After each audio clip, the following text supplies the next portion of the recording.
The radio in my house is a 30-year-old base set that should not be able to hear anything. And 3 nights ago, it told me a man was dying in a cabin that the government tore down in the summer of 1987. I want to say that plainly first, before I lose my nerve, because I have spent most of my life being a careful man, and careful men have a way of talking themselves out of the truth. I worked the lookout on Carrow Ridge for 19 seasons. Carrow Ridge is on the Oregon side of the Cascades, up a spur off the old district roads, in country that is mostly steep timber and fog and rain that turns to wet snow without ever deciding to be one or the other. The tower sat at a little under 5,500 feet.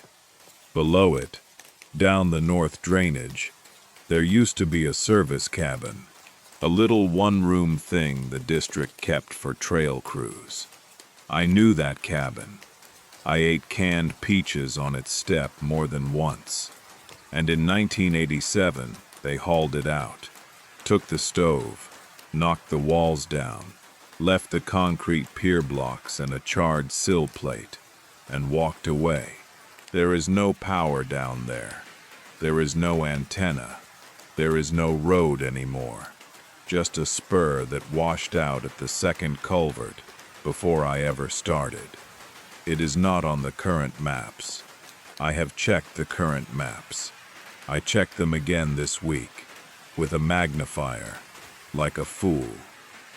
And 3 nights ago, my old base radio, which I keep on a shelf in my back room out of a habit I could not break when I retired, came alive at 12 minutes after midnight, and a voice said, weak but readable, "Carrow Lookout. This is the North Cabin. Do you copy?" I need to tell you how I answered, because the way I answered is the whole shape of who I am now. I did not freeze. I did not wonder if I was dreaming. I crossed the room before the voice finished the word copy, and I keyed the mic, and I said, "North Cabin, Carrow, go ahead." I answered fast. I have answered fast for 30 years.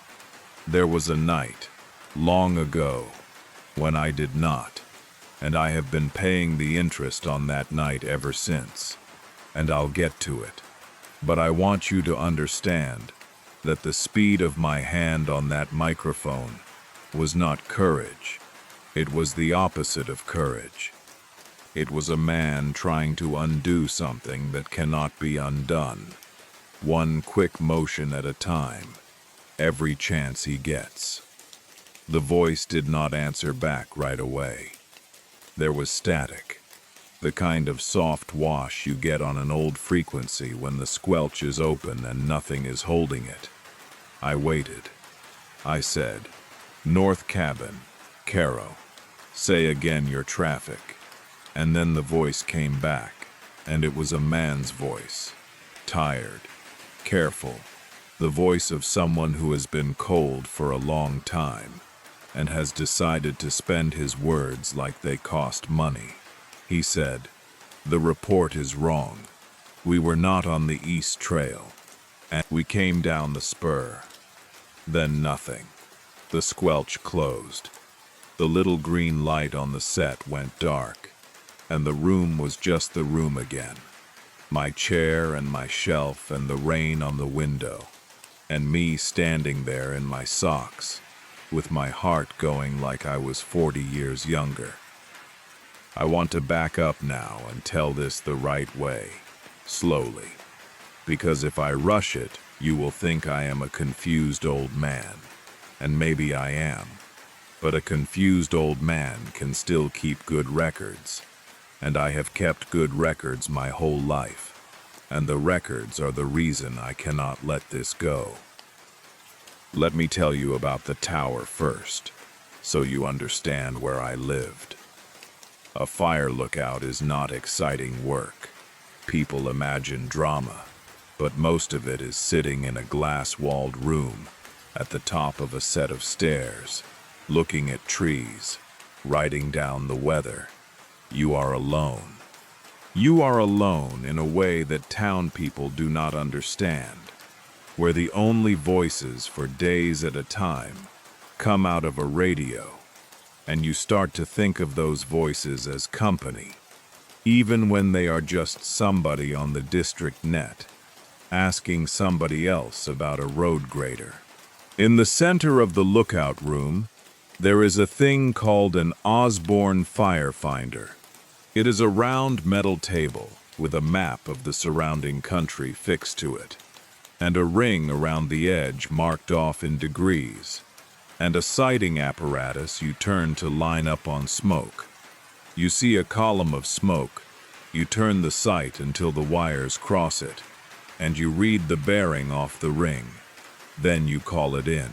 If another tower sees the same smoke, they call their bearing. And where the two lines cross on the map, that's your fire. That is the whole science of it. Two lines and a crossing point. It is a beautiful, simple thing, and I trusted it, the way some men trust scripture. Every morning at 8 o'clock, I did a radio check with the district. 8 a.m., on the dot. Dispatch, Carrow, radio check. Carrow, dispatch, loud and clear, and I would write it in the log. I kept a handwritten radio log every single day of every season in a hardbound book with the time in the left column and the traffic in the right, in my own small print. I have all of them, 19 books. They are in a cardboard box in my closet, and I should have given them back to the district or burned them, but I never did. And now I am glad, in the way you are glad about a thing that is going to ruin you. I also kept the weather, a falling barometer, the wind direction off the little vane, the temperature, and on the bad fire days a wet bulb reading to figure the humidity. There was an anemometer on the roof, 3 little cups that spun in the wind, and on a still afternoon I could hear them ticking around, and that ticking was the loneliest sound I know, even now, even years away from it. I knew the moods of that tower, the way you know a house you grew up in. I knew which window leaked when the rain came from the southwest. I knew that the propane stove took 2 tries to light on a cold morning, and that the second match was the one that caught. I knew to keep a spare battery for the handheld wrapped tight in electrical tape so the cold would not eat it as fast, and to keep the kerosene lantern's wick trimmed clean so it would not smoke up the glass. I am telling you these small things on purpose. I want you to feel how ordinary my life was. I want you to understand that a man does not invent a ghost story out of a life like that. A life like that is the opposite of a ghost story.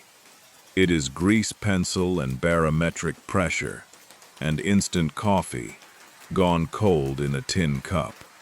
The strange thing came into that life from the outside, and it did not belong there, and that is exactly why I could not ignore it. So, 3 nights ago, after the radio went dark, I did the only thing a man like me knows how to do with a thing he cannot understand. I went to the records. I want to explain why my mind went where it went. When that voice said the words, North Cabin, something turned over in me that I had kept very still for a very long time. Because there was a storm, years ago, my 4th season, and there were hikers, and there was a distress call, and the report that came out of it all has been the quiet shame at the bottom of my life ever since. I am going to tell you about that storm, but I am going to make myself tell it in order, the way it happened. because the order is the only thing I can still hold on to. And if I jump ahead, I will start to sound the way I am afraid of sounding. That night, after the call, I did not sleep. I got the box of logbooks down out of the closet, and I sat at my kitchen table under the one good light, and I went looking for the storm. The cardboard had gone soft over the years, and the books inside smelled like old paper and cold cabins. That smell that gets into the pages and never leaves. I knew the season. I knew it was late September, the kind of early storm that comes in off the coast and sits on the Cascades and dumps everything it has. I found the book. The cover was soft and water-stained at one corner from a leak in the old tower roof that I never did get fixed right.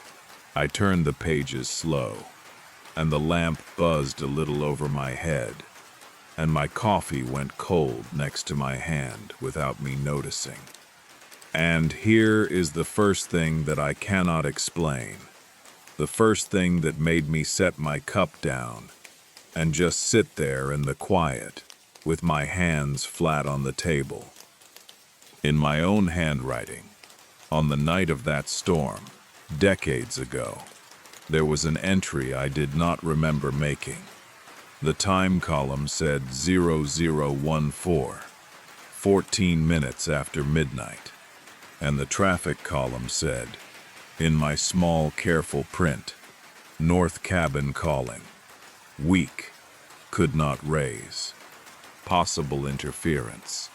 And then, below it, in a different pencil, lighter, the way you write when you go back later and add a thing, it said, report says East Trail. Cabin says Spur. Now I need you to understand, I did not write that second line in 1987, or whenever that storm was.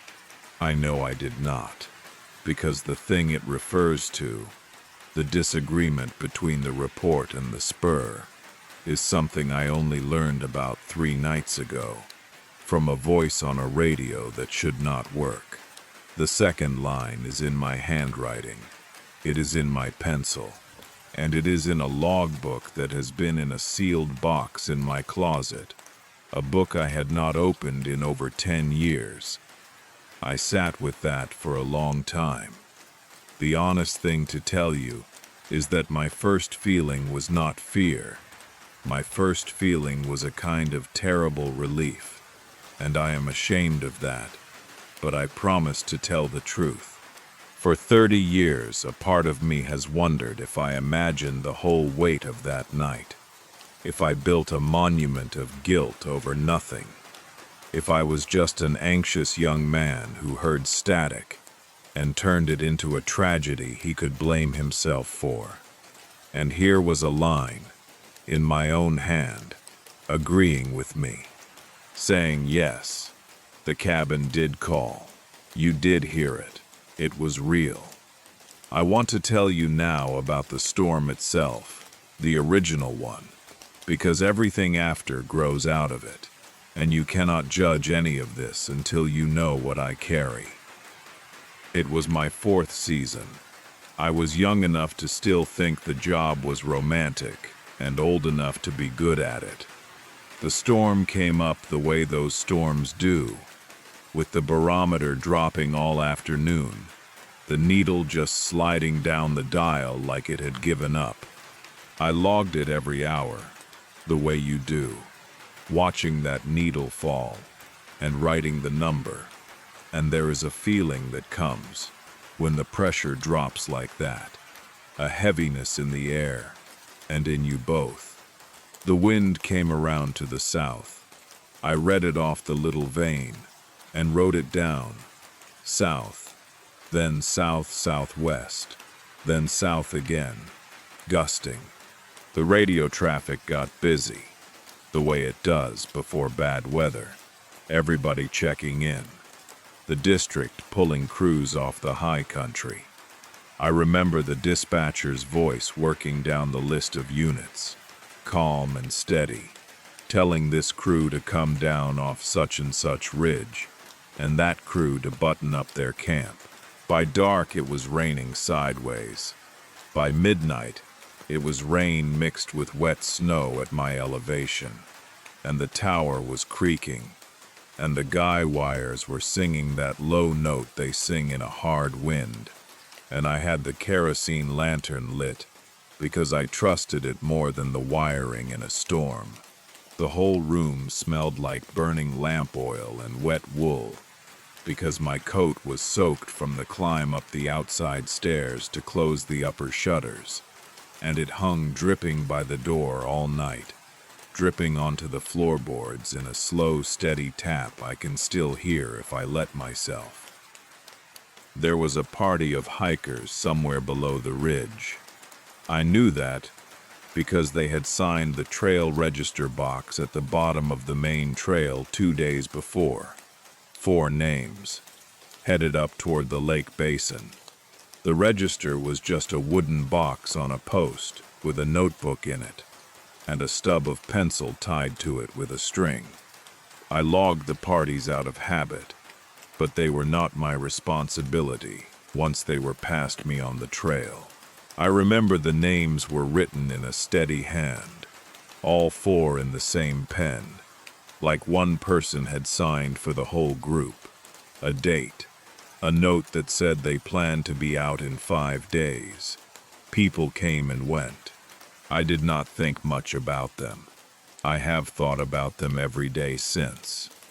That night, in the worst of it, my radio did something. There was a transmission. It was weak, almost buried in the storm static, and it was broken up, and I could not make out more than a word or two.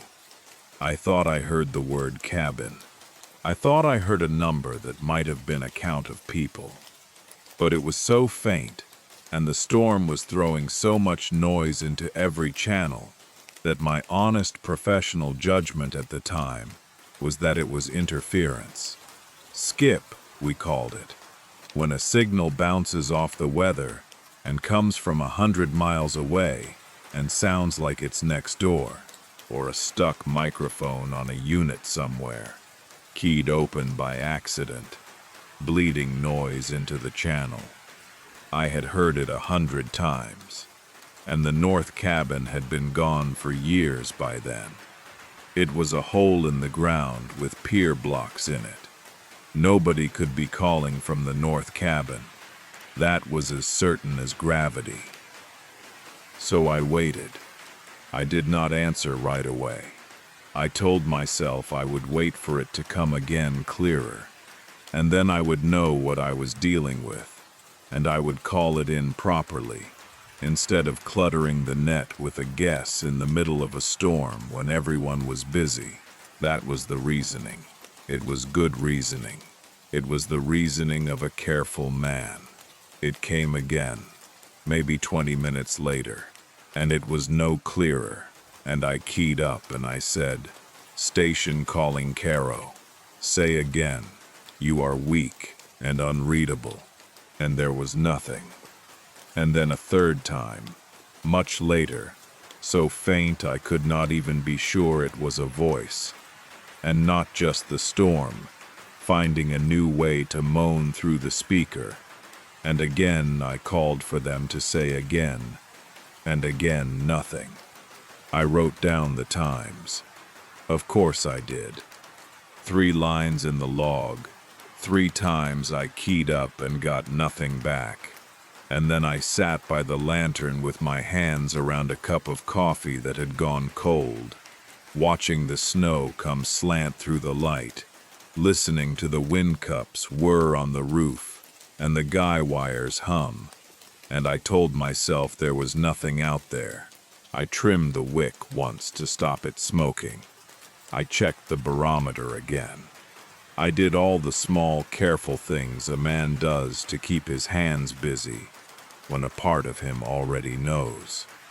In the morning, the storm was past. The sun came up on a white ridge and the trees dripping and steam rising off the rocks, and it was beautiful. the way the mountains always are after they have done their worst. And the 4 hikers did not come down. And 2 days later, the search began. And they never found them. Not one. Not a pack. Not a boot. Not a body. 4 people went up the trail and the mountain kept them. I want to tell you about that search in some detail, because it was the first time I learned how a true thing turns into a written thing, and how much gets lost in between. It started slow, the way they always do, because nobody is ever quite sure at first that a party is overdue and not just running late. A relative called the district when the 4 did not come home on the 5th day. The next morning, a hasty team went up. That is what they call the first small group that goes in fast and light to check the obvious places. The trail, the lake, the spots where people usually get hurt or turned around. Just 2 men with day packs, moving quick, looking for the easy answer. I had them on the radio most of the morning from the tower, listening to them work their way up. Base. Team 1. We're at the first creek crossing. Water's high, but passable. Base. Team 1. Register box at the trailhead. We've got 4 names. Last entry 5 days back. And that radio call. That one little call about the register fixed everything that came after, though none of us knew it then, because the register was at the bottom of the main trail. So from the first hour, the search built itself around the idea that the party had gone up the main trail, because that is where they had signed in. That is where the paper said they started. By the 2nd day, there was a real search going. They set up a base down at the trailhead, a couple of trucks, and a canopy tent against the rain. And they had a search map spread out on a folding table, weighted at the corners with rocks, because the wind kept lifting it. It was the kind of map divided up by drainages, each little fold of the mountain, its own search area, with its own number, so the teams could be sent to a square and told to walk it. They marked the worked areas with grease pencil, hatching them out as the teams cleared them, and they argued over the table the way searchers do, the probability of this drainage versus that one, where a tired and cold party would most likely have gone, whether they would have pushed for the lake or turned back for the trees. I came down off the tower to help, because I knew that country better than anyone alive, and they were glad to have me. And I stood at that folding table in the rain with the coordinator, a square-built man named, well, it does not matter what his name was, a good man, calm, the kind who does not raise his voice. And I told him about the radio. I told him about all 3 calls. I did not hide a thing. I said I had heard a weak transmission 3 times in the night and could not raise it. And I told him I had thought, at the time, that it might have come from the direction of the old north cabin, down the spur, off to the north of the main trail. I watched his eyes go to the map, to the empty space north of the main trail where the spur ran down and washed out. And I will never forget the look he gave me. Not unkind, just tired. The look of a man with 12 teams and a falling barometer and 100 decisions to make before dark. He said the cabin was gone. He said it the way you would remind a child of something obvious. The cabin's gone, he said. There's no road in there. The spur washed out years ago. Nobody would take a party down there in a storm. Why would they? And I said I didn't know why. I just knew what I'd heard. And he nodded. And he was patient with me. And then he said the thing that I have carried the longest. He said, I can't move 12 teams off the main trail. On a radio call, you can't even be sure you heard. I need something I can stand on. I need physical proof. Give me a boot print down that spur, and I'll send everybody I've got. But I can't send tired men into that timber on a maybe. And he was right. That is the worst part. He was completely right. You cannot send exhausted people into steep, wet timber on the strength of one young man's memory of static. He needed a boot print, a dropped glove, a piece of gear, something he could put his hand on and say, here, they went this way. And there was nothing.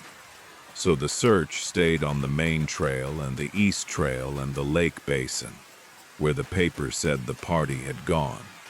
And it worked those squares over and over, and it never once worked the north drainage, because the only thing pointing at the north drainage was me, and I was not proof. I was a tired young man with red eyes who had not slept, telling a story about a radio. I stood at that table, and I did not push hard enough. I want you to know that too.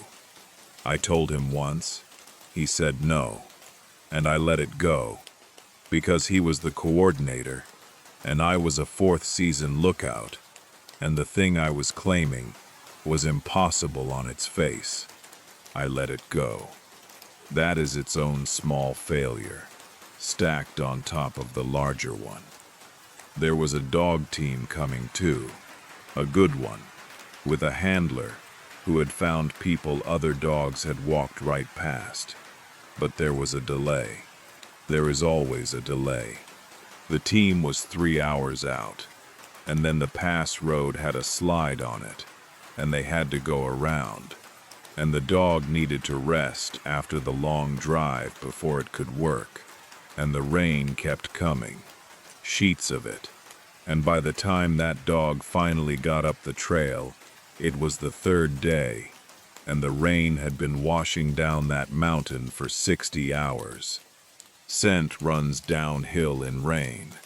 It pools and slides and ends up in the creeks, and a dog will follow it to the water and lose it there. And that is exactly what happened. I was on the radio when they worked it. Base, K9. Dogs interested at the main crossing. Working it. A long pause.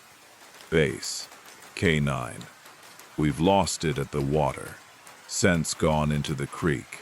Nothing on the far side. The handler stood there in the rain, shaking his head. A quiet man, good at his job, and there was nothing to be done. If there had been scent going down the north spur, the rain had carried it off the mountain days before anyone thought to look.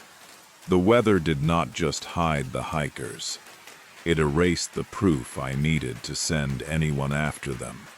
The storm covered its own tracks. So the search wound down the way they do. They kept at it for 9 days. They flew the basin with a helicopter. On the 2 days the ceiling lifted enough, the machine beating back and forth over the trees. They walked the drainages they had numbered on the map, the ones the paper pointed at, and re-walked them, hatching out the squares one by one until the whole map was crossed off, and there was nowhere left the paper said to look. And they found nothing, and the families came up and stood at the trailhead in their town coats, looking at the mountain like it might give the 4 of them back if they just waited long enough. And then they went home, and the file got written. The report, when it finally came out, said the party had most likely gotten off route in the storm on the East Trail, where the tread is bad, and the maps were known to be unreliable through that section, and had perished from exposure, and that recovery was hampered by terrain and weather. It said, Witness recollection was unreliable due to the conditions, and it mentioned, in one line, that there had been radio interference during the storm that complicated the timeline. One line. That was the whole of me, in the file. One line about interference. And then it was filed, and the families grieved, and the season ended, and I went home, and I did not sleep right for a year. Everyone kept handing me the same word, and the word was nothing. It would have changed nothing, they said, even if it was them. Even if you had answered, no one would have gone out into that, and they were probably already gone, and it would have changed nothing. And the word does not comfort. It just sits in you and grows. Because the truth is, I will never know if it was nothing. I will never know if those 4 people were down at the old cabin site, sheltering in the lee of those pier blocks under the one wall that was still half standing, with somebody's handheld radio and a dying battery, calling the only light they could see on the whole black mountain, which was my window, my lantern, my tower. And I will never know if I waited too long. I told myself for 30 years that the cabin was gone, and so it could not have been them. The cabin's absence was my alibi. As long as the cabin did not exist, I was not the man who let 4 people freeze while he waited for a clearer signal. And now the cabin is calling again. I want to tell you about the second night at the tower, because that is when things stopped being a memory and started being a problem I was living in. But first, I have to tell you that I went back up at all, which is its own kind of confession, because a sensible man would have stayed home. The lookout is still there. I am retired, but the tower is mothballed, used a few weeks a year by a younger person now. And I know the district people, and there is a key in a lockbox I am not supposed to know the combination to, but do. It is about a 4-hour drive, and then a long climb up a road that is worse every year. I went up the day after I found that pencil line in the logbook. I told myself I was just going to look. I told myself that being up there would make the whole thing shrink back down to its proper size. A tired old man, and a faulty radio, and a guilty conscience playing tricks. I drove up in the rain, the wipers going the whole way, and the heater never quite drying my socks, because I had stepped in a puddle at the gas station and never thought to bring another pair. The kind of small misery that follows you all day.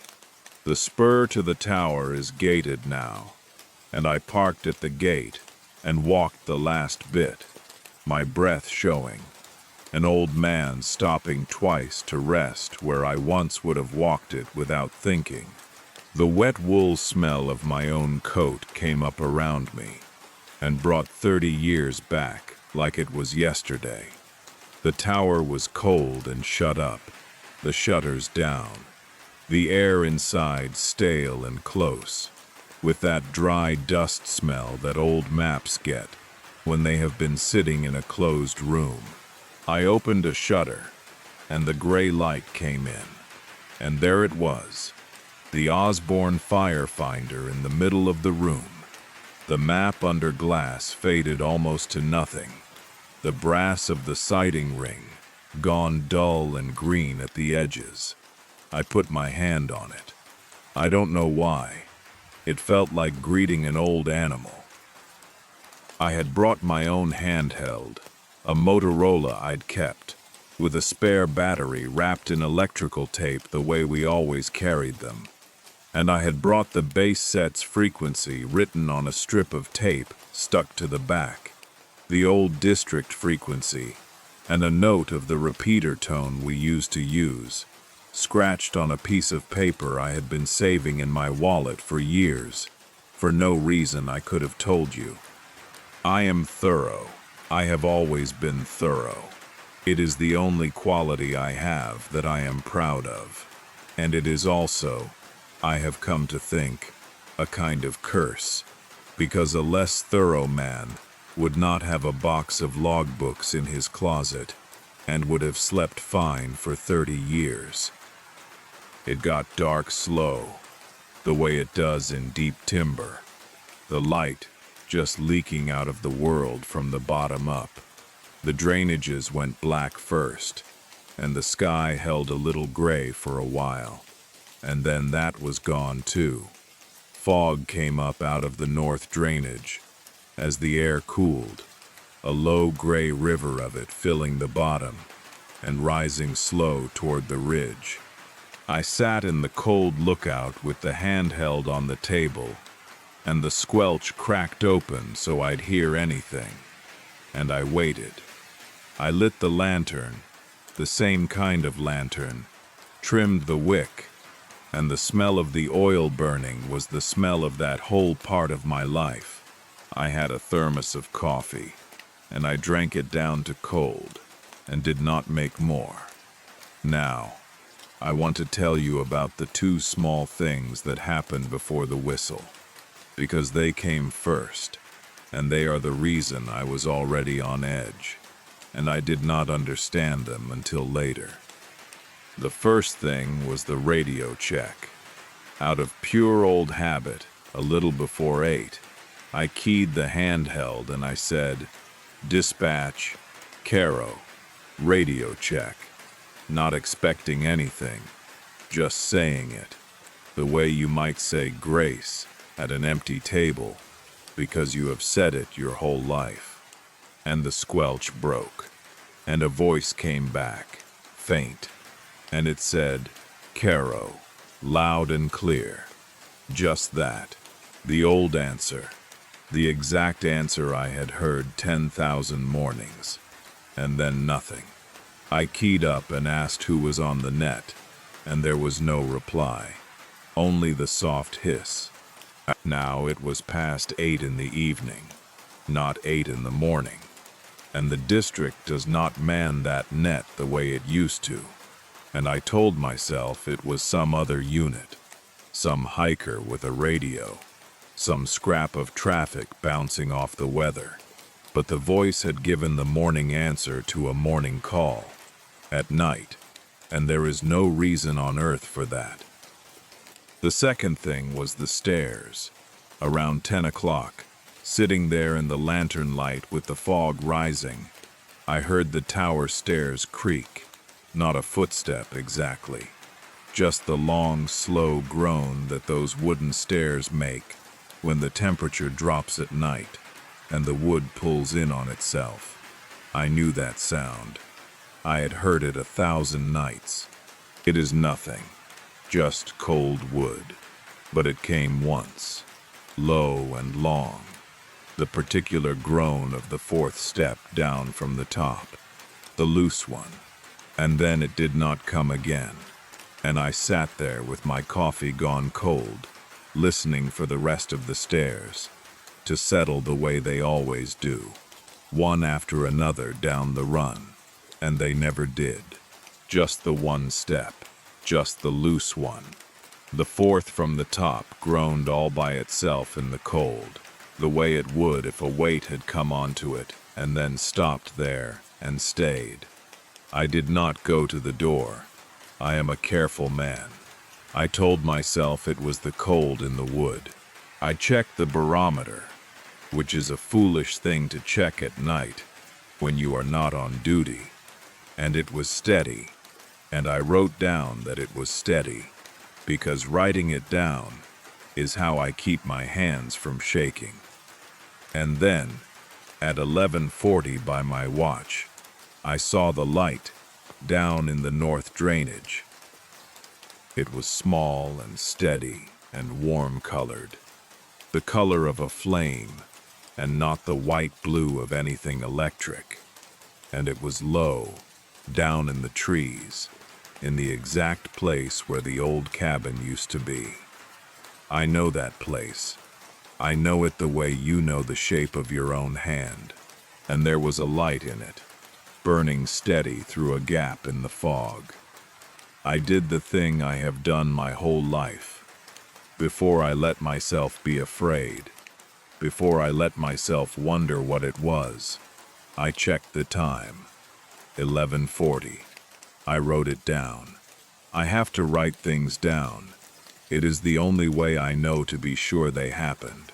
And then I went to the fire finder, in the dark, by feel, and by the little glow of the handheld screen, and I lined up the sight on that warm dot down in the black, and I turned the brass ring until the wires crossed it, and I read the bearing.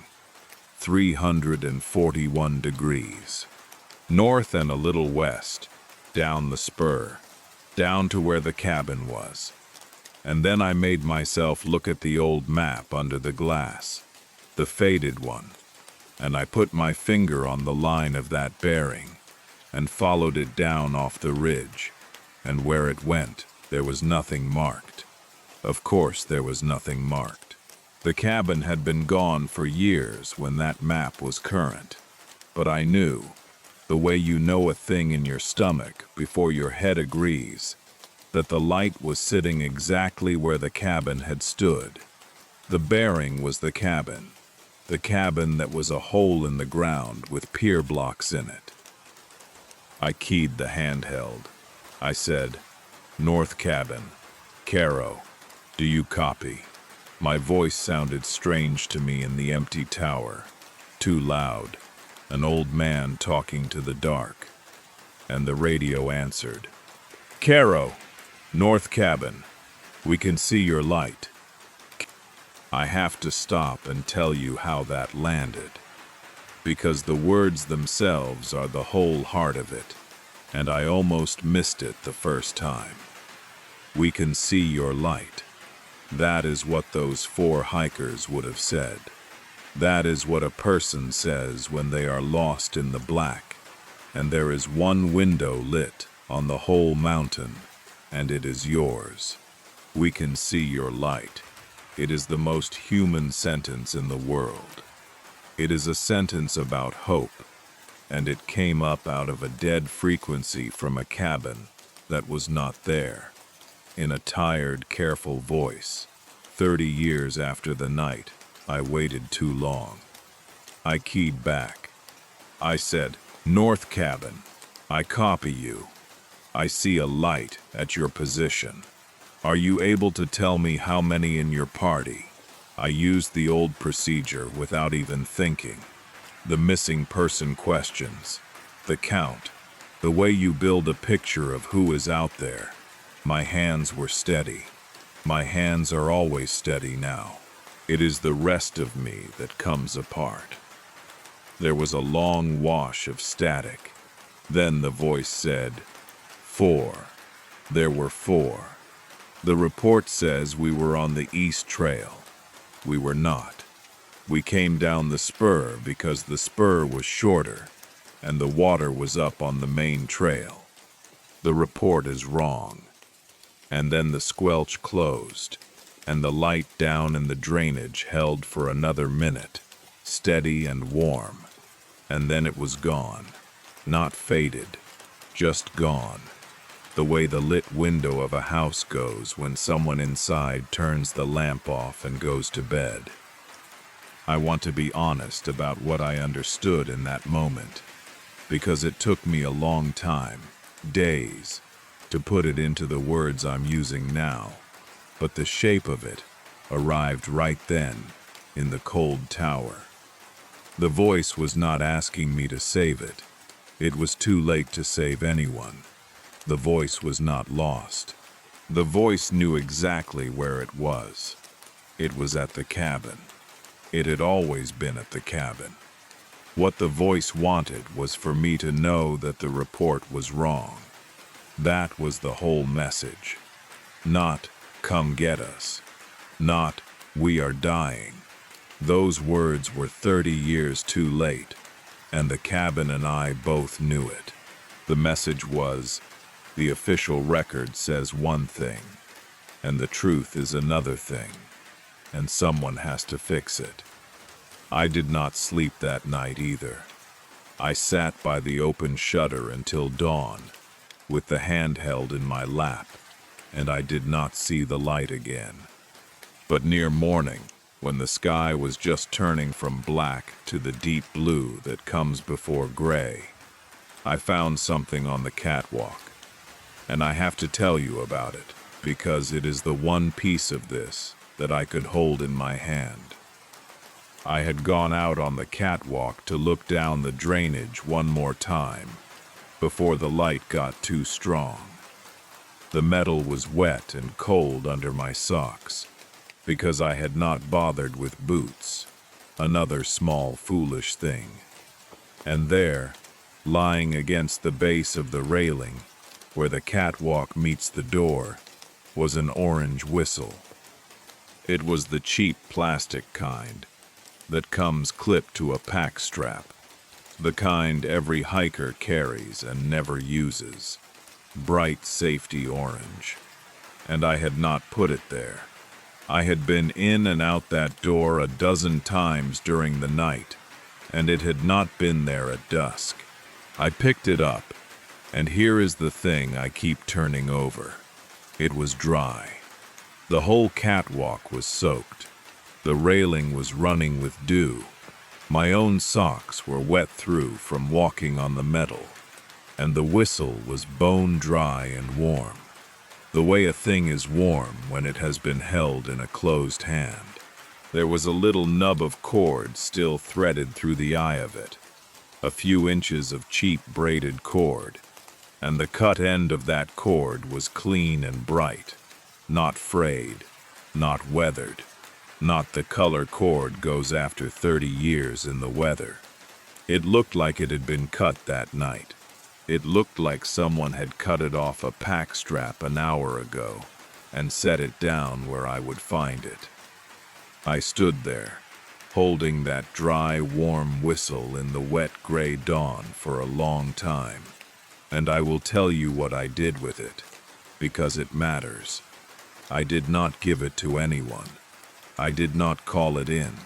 I wrapped it in a clean handkerchief, and I put it in my shirt pocket, over my heart like a fool, and I carried it down the mountain, and it is in a drawer in my desk now, and every few days I take it out to check, and it is still dry, and the cut end of the cord is still bright, and it has not aged a single day since I picked it up.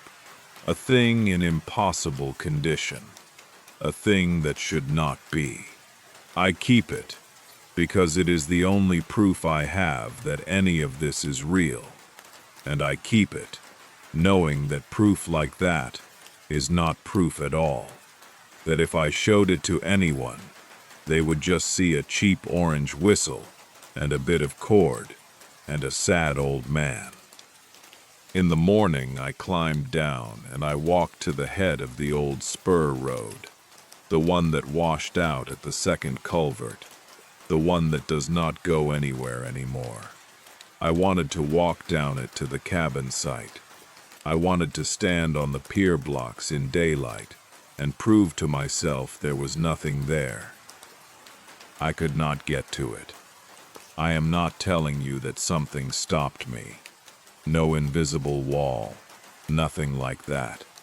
I want to be careful here, because this is the kind of detail that makes people stop believing you. What I am telling you is that the spur, on the ground, in daylight, did not go where it goes from the tower. From the tower window you can see the line of it, the old cut through the timber, leading down and to the north toward the cabin site, clear as anything.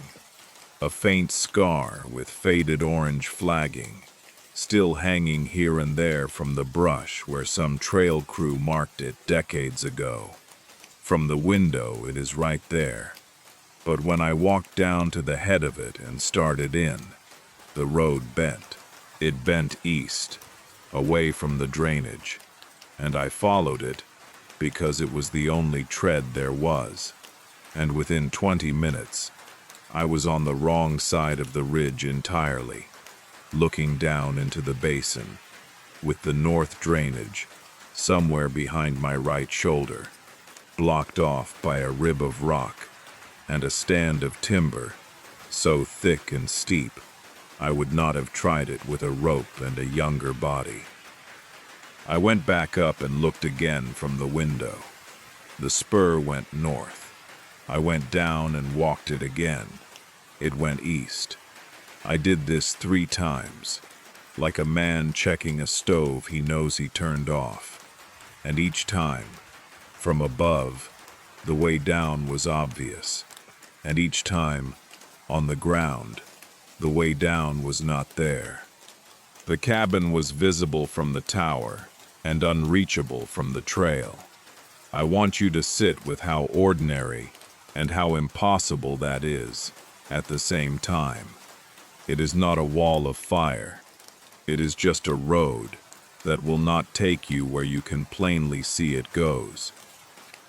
Now I have to tell you about the archive, because after I drove home I decided I would do this properly, the way I do everything, and I would put the paper next to the paper and find out exactly where the truth had been bent.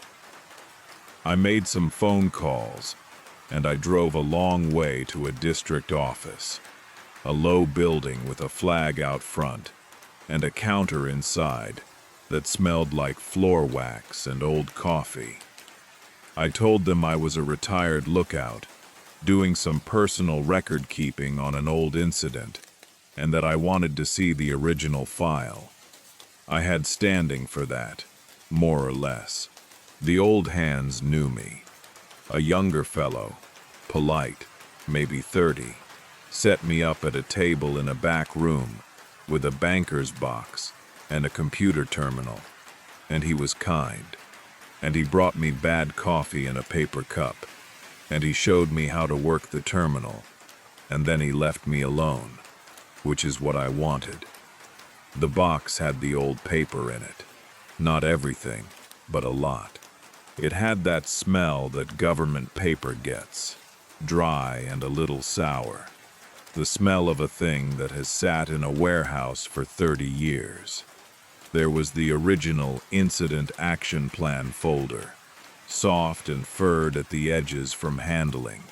The kind of folder that has been opened and closed 1,000 times, with a coffee ring on the cover that was not mine. There was the search map, folded so many times the creases had worn clear through, so that when I opened it on the table, it came apart into squares along the folds. The drainages numbered in faded marker. The lake basin circled twice. The worked areas hatched out in grease pencil that had smeared over the years. I sat and looked at that map a long while, at all those hatched out squares, every one of them on the wrong side of the mountain. There was a missing person questionnaire for each of the 4. Those forms where you write down what someone was wearing, and what gear they carried, and when they were last seen, filled out in a careful hand by whoever took the calls from the families. I read those slow. I read what those 4 people had been wearing into the mountains, the color of a parka, the brand of a boot, a description of a wedding ring. One of them, the questionnaire said, carried a safety whistle, clipped to the left strap of his pack.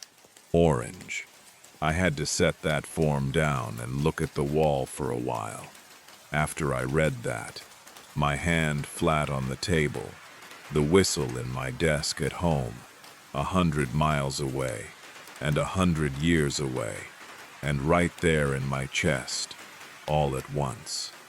And then, in the bottom of the box, there was a paper copy of the original report, the real one, typed on a typewriter, the letters a little uneven and gray where the ribbon was wearing out, the way typed pages used to look, with a hand correction here and there in ink, and I read it, line by line, slow, running my finger under each line so I would not skip. And there it was, the line I remembered, the line about me, near the bottom of the second page. Radio interference during the storm complicated the timeline of the party's distress. Right there, in the original, a weak true sentence, but a true one.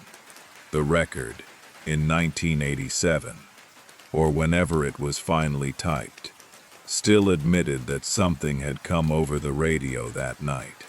I sat there with my finger under that line, and I read it 5 or 6 times, just to be sure I was not making it say what I wanted.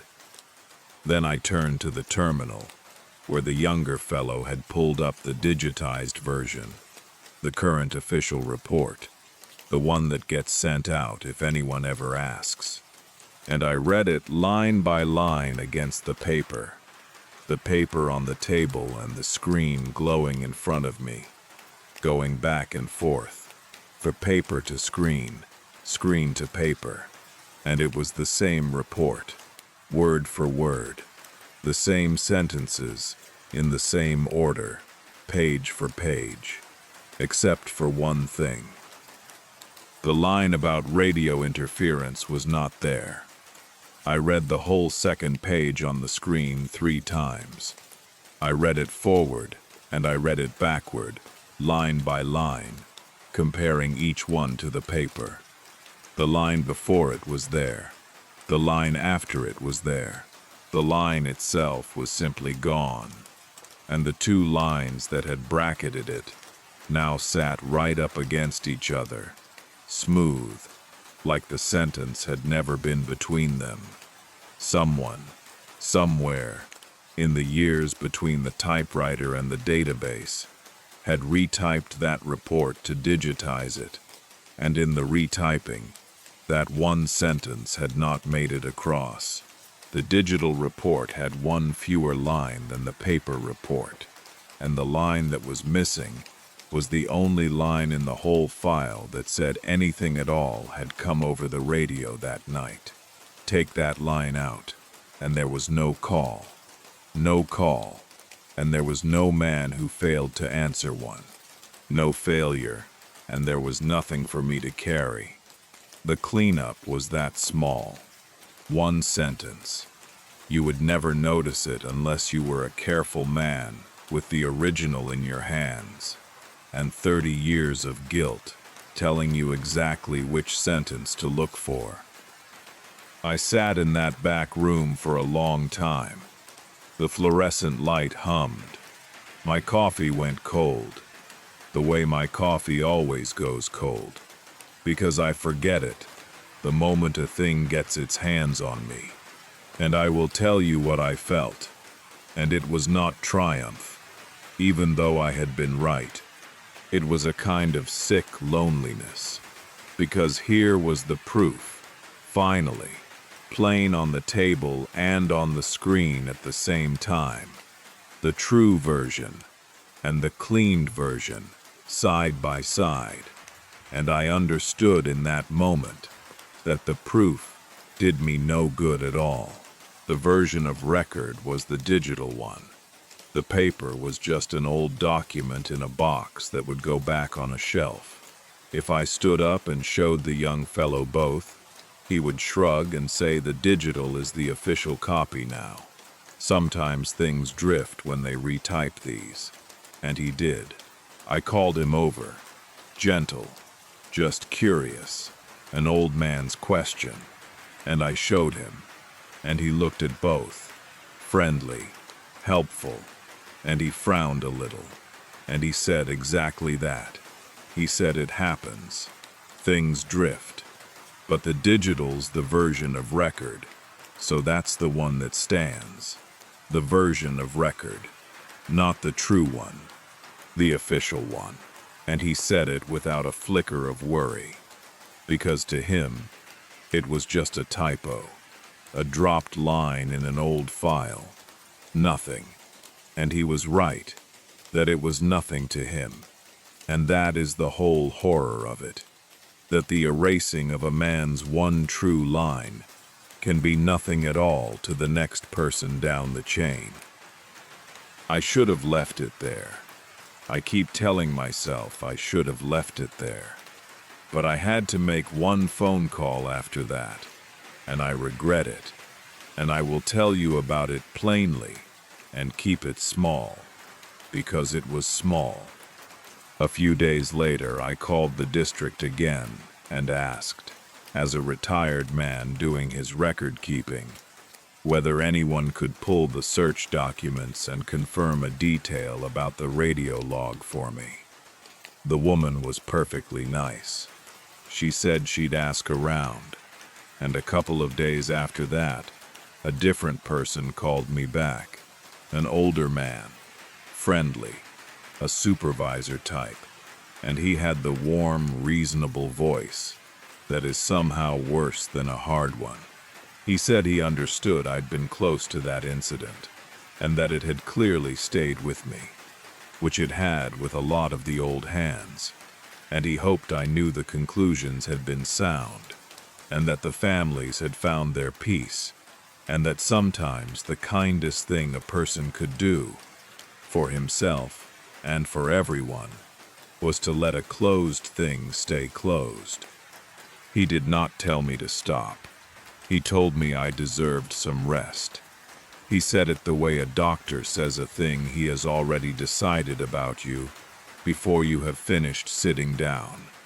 And he said the radio interference business was just standard language they used to put in storm reports back then, and that I shouldn't read anything into a line like that it didn't mean anything. But I had seen the original. I had held it, and the line was not standard language, and it was not in the current report at all, and a man who had never seen the file would not have known to call it standard language unless someone had handed him the words to say about it. I am not telling you there is a conspiracy. I want to be careful, because the moment an old man starts saying the government is hiding things, you stop listening to him, and you should. I think it is smaller and sadder than that. I think a true messy thing got tidied up, the way true messy things always get tidied up, by people who meant no harm and just wanted the file to be clean and closed and easy to stand behind. I think the smoothing is mostly just gravity, the natural pull of paperwork toward the version that lets everyone sleep. But I also think that once a record has been smoothed, it does not like to be roughened up again, and that the smooth version has a kind of strength of its own, and that the man on the phone was the smooth version talking, gently, telling me to rest. I hung up, and I sat in my kitchen a long while as the light went down. And then my daughter called, because she calls on Sundays, and I am going to tell you about that call, because it is the smallest thing in this whole story, and it is also the one that shames me the most. She lives a few hours away.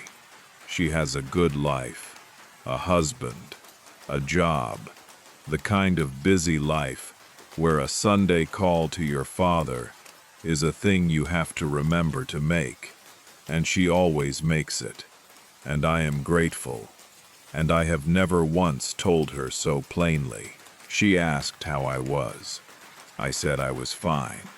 She asked if I was eating, because she always asks if I am eating, and I said I was. And then she asked what I had been up to, and there was a little pause on my end, the kind of pause that a daughter notices, and she said, "Dad, you still there?" And I said I was. And I told her I'd been clearing out some old work things, sorting through the logbooks, deciding what to keep, which was even partly true. And she said that was good, that it was probably good for me to go through all that, And did I want her to come help some weekend? She could bring boxes. And I said no. I said I had it handled.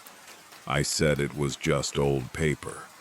I want you to understand why I lied to my own daughter. It was not to protect her. I told myself it was, but it wasn't. It was that I could already hear, in my head, the careful gentleness that would come into her voice if I told her the truth. If I said, "Sweetheart, a radio that should be dead has been calling me from a cabin that does not exist, and I found a hiker's whistle on the catwalk that has not aged in 30 years, and the official report has a line missing that I remember being there, and a road on the mountain will not go where it plainly goes." I could hear exactly how she would say, "Okay, Dad, okay," how she would get quiet, how the next Sunday she would call a little earlier and ask a little more carefully if I was sleeping, if I was eating, if maybe I should see somebody, just to talk, just to be safe. I could hear the supervisor's gentle voice and my daughter's gentle voice becoming the same voice, the voice people use on an old man whose mind they have started to wonder about, and I could not bear it. I would rather carry the whole thing alone than watch my own daughter begin the slow, careful work of deciding her father was slipping. So I told her it was just old paper, and she told me about her week, and I listened, and it was a good call, a normal call. And when we hung up, I sat in the dark kitchen and felt about as alone as I have ever felt, because I had just done to my daughter the exact thing the database did to my report. I took the true line out to keep things smooth. I left out the part that mattered so that no one would have to be troubled by it. I am no different from the hand that retyped the file. I learned that about myself that Sunday, and I have not gotten over it. Now I have to tell you about the time I tried to bring someone else up, because a careful man wants a witness, and I am a careful man, and I thought, if one other living person sees the road bend, then I will know I am not making it up. There is a fellow I worked with years back, another old lookout, named Hollis. Hollis worked a tower 2 ridges over for almost as long as I worked mine, and we used to talk on the net in the long empty afternoons, the way lookouts do, just to have a human voice. He is a dry, practical man, a retired millwright before he ever took a tower, the kind who fixes his own truck and does not believe in much he cannot put a wrench on. He chews toothpicks because he quit smoking 40 years ago and never quit needing something in his mouth. He would tell you flat if he thought you were imagining things, which is exactly why I asked him. I did not tell him the whole story. I told him I had a puzzle about the old spur and the cabin site, a survey question, and I wanted a second pair of eyes. And he came, because that is the kind of man he is. He grumbled about the gate being locked, and the road being washed out worse than he remembered, and the fact that the Forest Service can't maintain a culvert to save their lives. And it was the most comforting grumbling I have heard in years. Just a normal man complaining about normal things. And for the drive up, I almost felt sane. We climbed up to the tower in the afternoon, Hollis stopping to look at the guy wire anchors out of old habit and pronounce them rusted but sound. We stood in the tower window in the late slanting light, and I showed him the line of the spur going down and to the north toward the cabin site, plain as anything. the faded orange flagging here and there in the brush. And he saw it. He stood right beside me, working his toothpick, and he looked down the drainage and he said, "Sure, there's your spur. Runs right down to where the old cabin was. Washed out at the second culvert, if I recall. You can see the cut clear as day." He even pointed. He traced the line of it with his finger, north and down. Exactly the way I see it. Exactly where the cabin was. We were two old men, standing at a window, both looking at the same north-running road, agreeing on every foot of it. Then we walked down to the head of it together, to settle my survey question, whatever I had pretended it was. And the road bent east, and I watched Hollis's face the whole time, and he just followed it, easy, the way a man follows a road, working his toothpick, talking about a culvert he wanted to look at. And when the road bent, he bent with it, and never broke his stride. And I said, "Careful, casual. Doesn't this feel like it's pulling east on us?"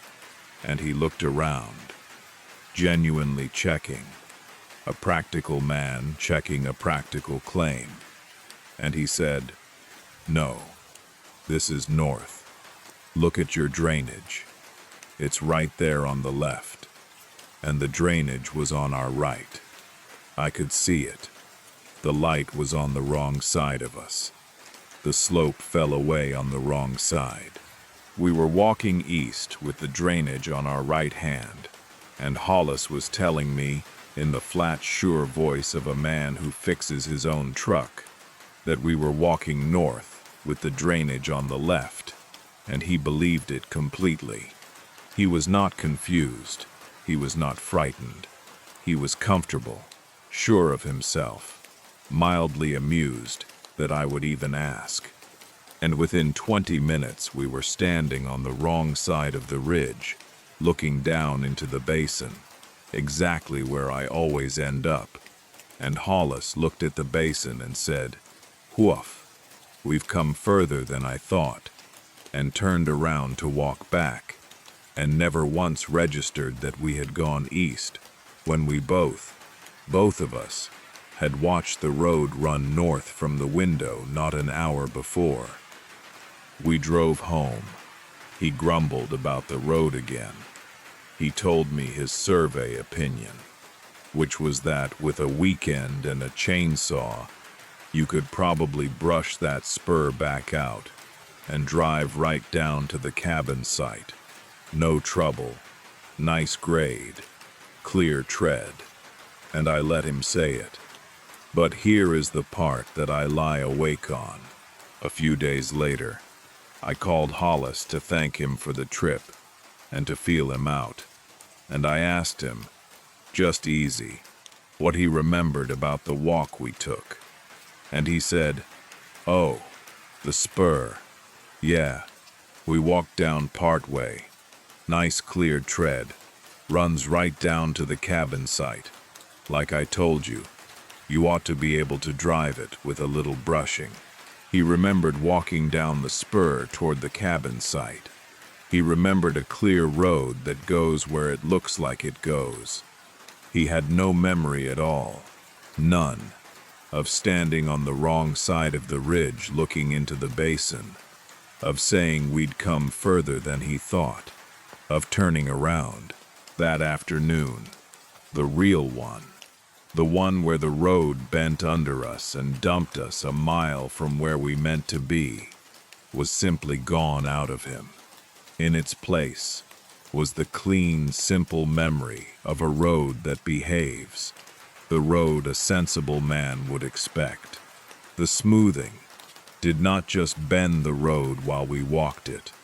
It reached into Hollis afterward and tidied up his memory, the same way the database tidied up the report, took out the part that did not fit, and pressed the edges together, so smooth he could not feel the seam. And Hollis is not a man who imagines things. That is the whole point. He is the most practical man I know. It does not need you to be the imagining kind. It works on the steady ones just the same, maybe better, because the steady ones do not go back and check. I never asked him again. I could not stand to do it twice. So you know nearly all of it now. There is one more call I have to tell you about before the last night, because it came at home, and it added a thing I still cannot place. And after it, I could no longer pretend I was only dealing with a memory. It was about a week after Hollis. It was raining, the steady kind the cascades do for days at a stretch, drumming soft on the roof. And I was at my desk with the whistle out of the drawer, just looking at it, turning it over, checking again that the cord end was still bright, when the base set on the shelf lit up, the little green glow, the soft hiss of the squelch opening. I crossed the room fast, the way I always do, before the voice was even fully formed, and I keyed the mic and said, "North Cabin, Carrow, go ahead." And the voice came, weak but readable, tired and careful, and it said something it had not said before. It said, there was a fifth name in the book. I said, "Say again, North Cabin." It said, "The Register." There was a fifth name in the book. They took it out.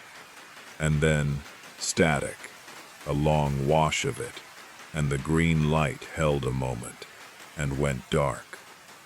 I stood there with the mic in my hand, and the rain on the roof. 4. It had always been 4. 4 names in the register. I had logged them myself. 4 questionnaires in the box. The report said 4. The dog worked 4. The voice itself had said 4 on the second night. There were 4. There were 4. And now the voice was telling me there had been a fifth name in the register, and that someone had taken it out. I did not understand it. I still do not understand it all the way. But I went back to my own logbook, the storm book, the one with the pencil line in it, and I found my own entry from 2 days before the storm, where I had logged the party, signing in at the register, and in my own hand, decades ago, it said, "Party in at register, headed for Lake Basin, 5 days out." And there was a number written in front of the word party, a number for how many were in the group, and that number had been written and then crossed out, a single firm line through it. And the number that survived the crossing out was a 4, but under the cross out, faint, the way the bones of an old correction show through, was the loop and stem of what might have been a 5. I had written a number and then changed it, or it had been changed. I cannot tell you which. I cannot tell you whether, 30 years ago, I glanced at the register and miscounted and corrected myself the way you do, or whether something has been at that page since, the way something has been at the bearing and the report. All I can tell you is that the voice on the radio knew about a fifth name before I ever found the cross out, and that I do not know who the fifth person was, and that there is no fifth questionnaire in the box, and that if there was a fifth person on that mountain, then the file is wrong in a way that runs deeper than one dropped line about a radio. A whole person, taken out of the book, and nobody looking for them, because the book says 4. I did not sleep that night, and in the gray morning, I went to write the whole thing down properly, the way I always do, to get it fixed on paper before it could slip away from me. And this is where my own notes turned on me, and I have put off telling you, because it is the part that frightens me the most, more than the light, more than the whistle. I keep a working notebook now, a current one, where I write down each thing as it happens, with the date and the time, trying to build one clean, true account of this whole business, so that at least it exists somewhere. After the third night at the tower, I had written down the bearing to the light. I had written it carefully, in pen this time, not pencil, because I wanted it to be permanent, because I had learned my lesson about pencil. The entry said, plain as I could make it, light in north drainage, bearing 341 degrees off the fire finder, 341. I had read that line a dozen times over the following days. That morning I opened the notebook to add the new entry about the fifth name, and I glanced up at the old line to remind myself of the number, and it said 338. 338, 3 degrees west of where I had written it. In pen, in my own hand. There was no scratch out. There was no correction. The ink was the same blue. The strokes were the same as my strokes. The line sat there as calm and settled, as if it had always said 338. And I know what I wrote. I wrote 341, because 341 is the bearing to the cabin site. I have known that number my entire working life. It is burned into me deeper than my own phone number. And the page said 338, and there was no way on this earth to prove what I had originally written, because the only record of what I had written was the line itself, and the line had quietly become something else while I slept. That is the thing I cannot get past. It is not that strange things happen out at the tower in the dark. It is that the strange things follow the record. They get into the paper. They change a bearing by 3 degrees. They drop a line about radio interference. They crowd a fifth name out of a register and shave a 5 down to a 4. They reach into a practical man's memory and smooth out an afternoon. Always small, always just enough to make any sane person doubt my notes, including me. Never large enough that I could hold a thing up in the light and say, look at this. This cannot be explained. Just 3 degrees, just one sentence, just one number, just one memory. Just enough to keep me unsure, and to keep the gap between what happened and what is written open and breathing, so the cabin has somewhere to live. I want to tell you about the last night now, the one that made me sit down and record this, because after it, I do not entirely know what I am anymore. I went back up to the tower a final time. I know how that sounds. A man who keeps returning to the place that is unmaking him. But by then, I had figured something out. Sitting at my kitchen table with the smoothed report, and the changed bearing, and the fifth name I could not account for, and I needed to test it, and I am a man who tests things. Here is what I had figured out. The cabin did not appear because the mountain is haunted in the ordinary way. The cabin appeared where the record was false. The light came on. The radio called. The bearing pointed down the spur.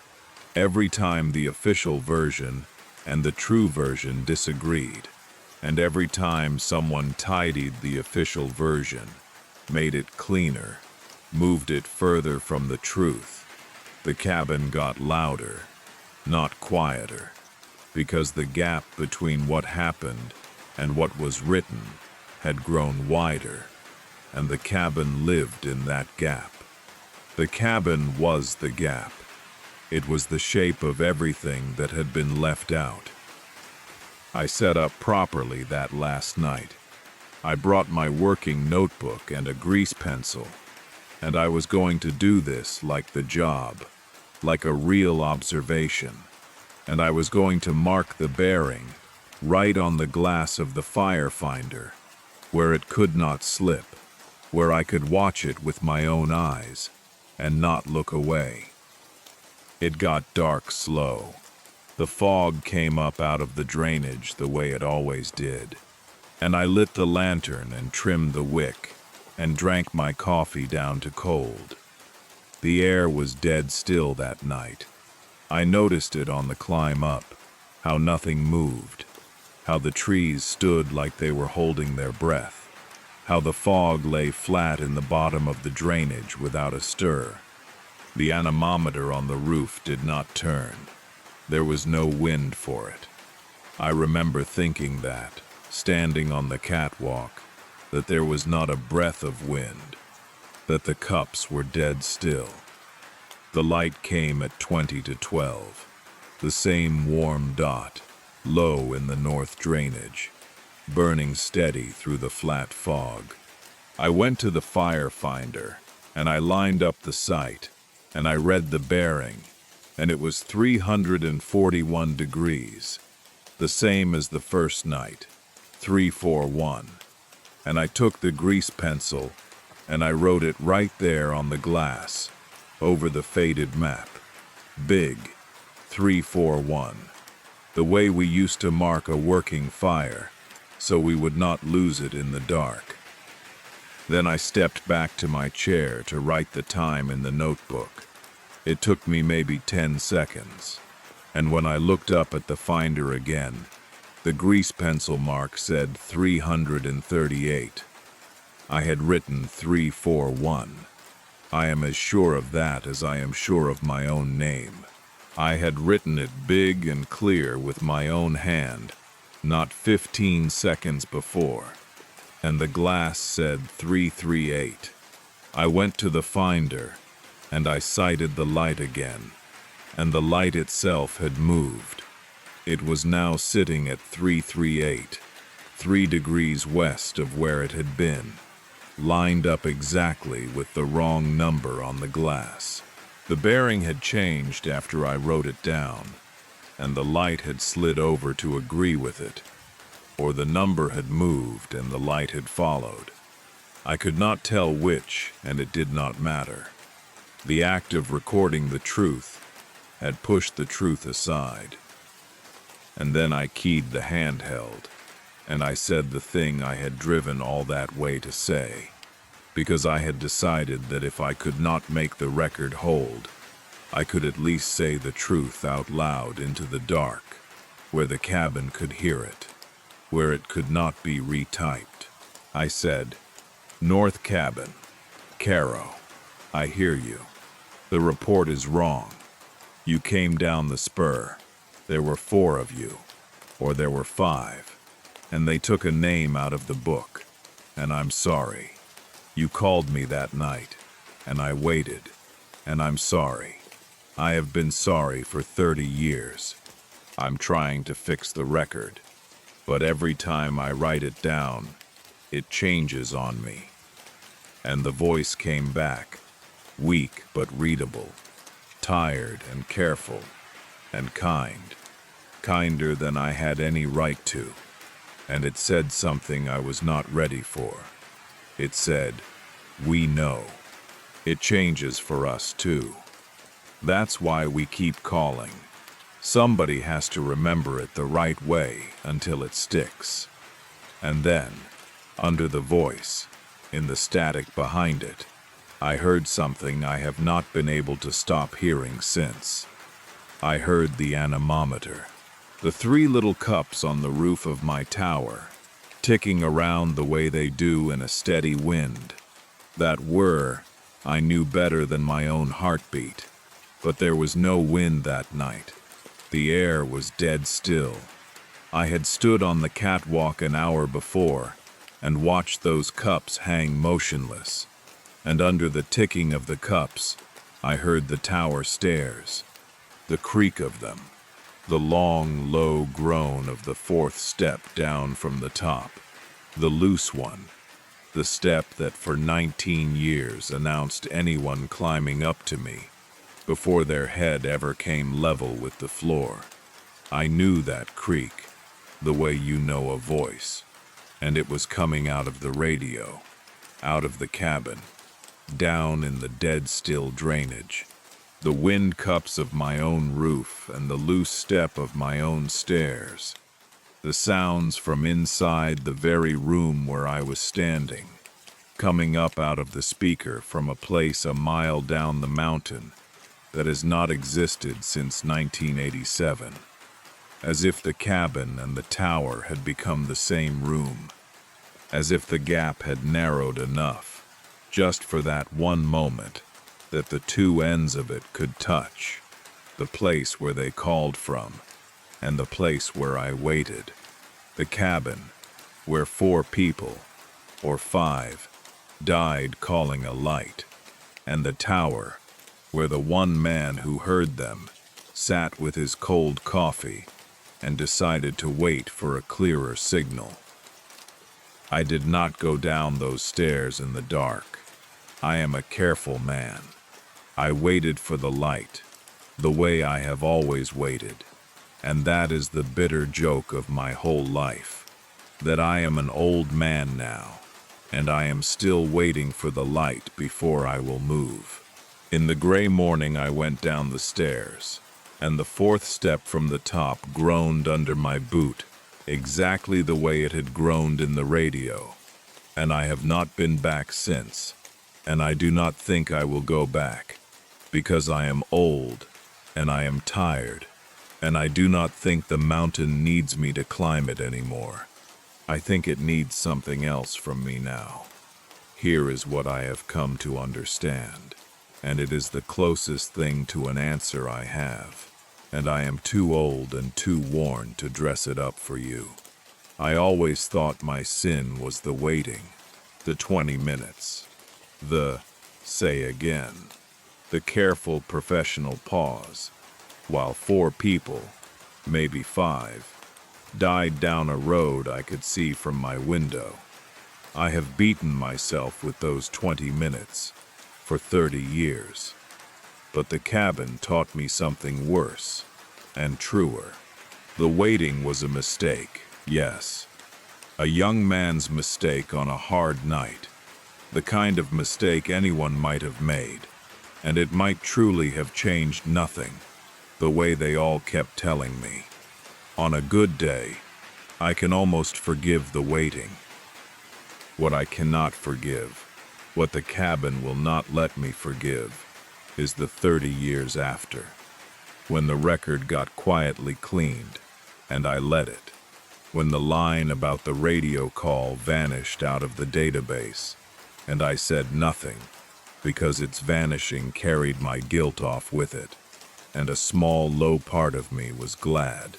When the easy false story, the East Trail, and the bad maps and the unreliable memory settled down over the truth like moss over a charred sill plate, slow and soft and green, and I let it settle, because the truth had my name in it, and the lie did not. The cabin does not haunt the place where people died. The cabin haunts the place where the truth was erased, and everyone, including me, agreed to feel better, and I was one of the people who agreed. That is the part that took me 30 years to see. I thought all along that I was the witness. I was one of the people doing the erasing, just by staying quiet, just by being relieved, just by telling my own daughter it was only old paper. I am trying to unagree now. That is what this recording is. I have written it all down again. The spur, and the 4 of them, and the maybe 5th whose name got taken out of the book. The cold, clear night. The dry orange whistle that has not aged a single day. The light I could see and could not reach. The call I did not answer in time. And I know that by the time you hear this, some of it will have slipped. A bearing will be 3 degrees wrong. A time will not match my notebook. There will be 1 line missing that I would swear on my life I put in. The thing that smooths records is patient, and it is still working, and it is stronger than one old man with a box of logbooks and a whistle in a drawer. I cannot make the truth stick by myself. I have finally learned that. I am not strong enough on my own, and I do not think any one person is, because the smoothing always gets the lone witness in the end. It changes his notes. It tidies his friend's memory. It gives a kind man on the phone the gentle words to send him off to rest. It even teaches the witness to do the smoothing himself on a Sunday phone call to the daughter he loves. But maybe it does not have to be only one. The voice told me, somebody has to remember it the right way until it sticks. Somebody, not the official record, which gets cleaned. Not the maps, which get redrawn every few years. Not my logbooks, which change quietly in their box, in the dark of my closet. A person, people, more than one, so that when the truth slips in one place, it is still held in another, so that the gap has no room left to open, so that 4 people, or 5, who came down the wrong road on a cold, clear night and called the one light they could see, are not allowed to quietly become 4 people who got lost on the East Trail, because that was the tidier thing to type. So that is what I am asking of you, and it is smaller and stranger than belief. I have made my peace, more or less, with not being believed. You make peace with that, the way you make peace with weather. I am not asking you to believe me. I am asking you to hold something. Somewhere out there, on some old frequency, on some still night when there is no wind for the cups to catch, and no earthly reason for a dead radio to come alive, a tired, careful voice is going to say that the report is wrong, that they came down the spur, that there were 4 of them, or maybe 5, and that a name got taken out of a book. And when you hear it, I am asking you not to fix it, and not to file it, and not to smooth it into a shape that lets everybody rest easy. I am asking you only to remember it, exactly as it was said, wrong road and all, crossed out number and all, and to hold it, and someday to hand it to one other person to hold, so that the next time some quiet hand reaches in to clean up the record, by 3 little degrees, the truth has somewhere left to stand where no one can reach it. That is the whole of it. That is what I waited 30 years to say, and answered too quickly, and am trying now to say slowly enough that it sticks. The cabin below my tower was removed in 1987. There is no power down there, and no antenna, and no road that will take you to it, though you can see the place plain as day from the window, and it is still calling. It will keep calling, and I have stopped hoping it will stop. I only hope, now, that when it calls you, you will not do what I did. You will not wait for it to come in clearer. You will not decide it is interference, because the easy maps say nobody could be there. You will write down what it says, in pencil, in your own hand, on a piece of paper that no one is going to retype, and you will keep that paper, and when the time comes that someone wants to tidy it up and take a line out to make it cleaner, you will stop them. keep the line they want to leave out. That is all. That is the whole job now.